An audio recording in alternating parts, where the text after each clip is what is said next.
Township ಅನ್ನ ವಿರೋಧಿಸಿ ಇವತ್ತು ಬೃಹತ್ ಪಾದಯಾತ್ರೆ ನಡೀತಾ ಇದೆ. ಕೇವಲ ಈ ಭಾಗದ ರೈತರ ಅಷ್ಟೇ ಅಲ್ಲ, ಹಾವೇರಿಯ ಹಾನಗಲ್ನಿಂದನೂ ಕೂಡ ಸಾಕಷ್ಟು ಜನ ರೈತರು ಬಂದಿದ್ದಾರೆ. ಸರ್, ನೀವು ಹಾವೇರಿಯಿಂದ ಬಂದಿದ್ದೀರಾ, ಇಲ್ಲಿಯ ರೈತರಿಗೆ ಬೆಂಬಲ ಕೊಡೋದಕ್ಕೆ ಈ ಟೌನ್ಶಿಪ್ ಬಗ್ಗೆ ನೀವೇನು ಹೇಳ್ತೀರಾ?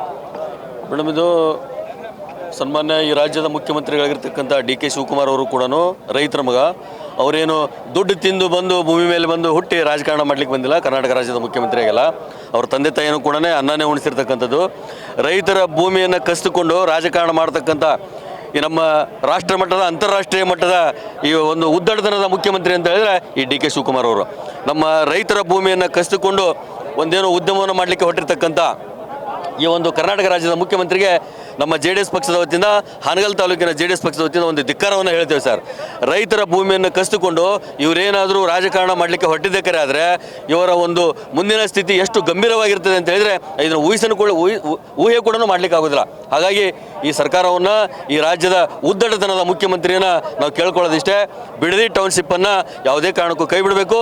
ನಮ್ಮ ರೈತರು ನೆಮ್ಮದಿಯ ಜೀವನವನ್ನು ಮಾಡಲಿಕ್ಕೆ ಅವರು ಅವಕಾಶ ಮಾಡಿಕೊಡ್ತಕ್ಕಂಥದ್ದು ನಿಮ್ಮ ಜವಾಬ್ದಾರಿಯಾಗಿದೆ, ಸರ್ಕಾರದ ಜವಾಬ್ದಾರಿಯಾಗಿದೆ ಅಂತಕ್ಕಂಥ ಎಚ್ಚರಿಕೆ ಕರೆಗಂಟೆಯನ್ನು ಈ ಒಂದು ಪಾದಯಾತ್ರೆ ಮುಖಾಂತರ ಕೊಡಲಿಕ್ಕೆ ಬಯಸ್ತೇವೆ ಮೇಡಮ್.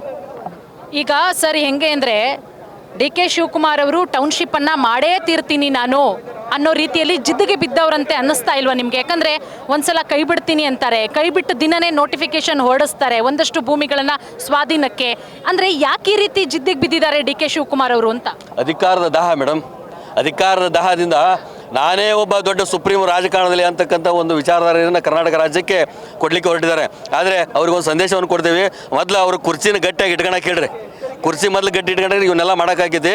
ನಮ್ಮ ರೈತರು ಒಳಲಿಕ್ಕೆ ಕೈ ಹಾಕ್ಯಾರಲ್ಲ ಅವ್ರಿಗೇನು ಸುಖ ಆಗಲ್ಲ ರೀ ಮೇಡಮ್. ಅವ್ರ ಕುರ್ಚಿನೂ ಬಿದ್ದೋಕೈತಿ, ಅತಿ ಶೀಘ್ರದಲ್ಲಿ ಬಿದ್ದೋಕೈತಿ.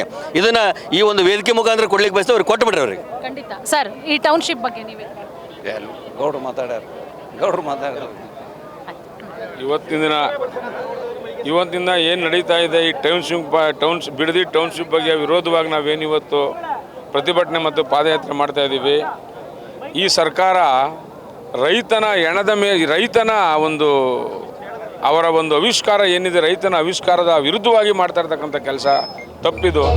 ಏನಿವತ್ತು 7,500 ಎಕರೆ ಇವತ್ತು ಇವರು ಬಿಡದಿ ಡಿಲಿಮಿಟೇಷನ್ ಟೌನ್ಶಿಪ್ ಮಾಡಬೇಕಂತ ಹೊರಟಿದ್ದಾರೆ. ಇದು ಮಹಾ ಅಪರಾಧವಾದ ಕೆಲಸ. ಎಂಥ ರೈತರು ಹಾಲು ಬೆಳೀತಾರೆ, ತೆಂಗು ಬೆಳೀತಾರೆ, ಭತ್ತ ಬೆಳೀತಾರೆ, ಪ್ರತಿ ಬೆಳೆಗಳನ್ನು ಬೆಳೆದು ಇವತ್ತು ರೈತ ಅನ್ನದಾತ ಒಂದು ಸಾಮಾನ್ಯ ಜನಕ್ಕೆ ಅನ್ನ ಕೊಡ್ತಾ ಇದ್ದಾನೆ.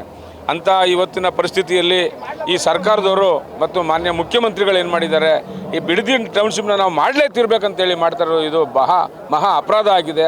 ಇವಲ್ಲಿ ಬಂದಿರತಕ್ಕಂಥ ನಾವು ಇವತ್ತು ಈ ಪಾದಯಾತ್ರೆ ನೀವೇ ನೋಡಿ, ಇದು ಭಾರಿ ಯಶಸ್ವಿ ಆಗ್ತದೆ. ಇದು ಸರ್ಕಾರಕ್ಕೆ ಹೋಗಿ ಮುಟ್ತದೆ ನಾವು ಮಾಡ್ತಾ ಇರ್ತಕ್ಕಂಥ ಪಾದಯಾತ್ರೆ. ನಮ್ಮ ನಾಯಕರಾದಂಥ ದೇವೇಗೌಡರು, ಕುಮಾರಣ್ಣರು ಮತ್ತು ನಿಖಿಲ್ ಕುಮಾರಸ್ವಾಮಿ ಅವರ ಒಂದು ನೇತೃತ್ವದಲ್ಲಿ ಮಾಡ್ತಾ ಇರ್ತಕ್ಕಂಥ ಈ ಪಾದಯಾತ್ರೆ ಸಕ್ಸಸ್ ಆಗುತ್ತೆ. ಅವಾಗ ಅದು ಸರ್ಕಾರಕ್ಕೆ ನಾವು ಮಾಡ್ತಕ್ಕಂಥ ಕೆಲಸ ರೈತರ ವಿರುದ್ಧವಾಗಿ ನಾವು ಮಾಡಬಾರ್ದು ಅನ್ನೋದೊಂದು ಮುಟ್ಟಿ ಅವ್ರ ಮನಸ್ಸಿಗೆ ಮುಟ್ಟಿ ಇವಾಗಾದರೂ ಈ ಟೌನ್ಶಿಪ್ನ ಹಿಂತಕೋಬೇಕು ಅಂತ ನಾನು ಸರ್ಕಾರನ ಕೇಳ್ಕೊತಾ ಇದ್ದೀನಿ.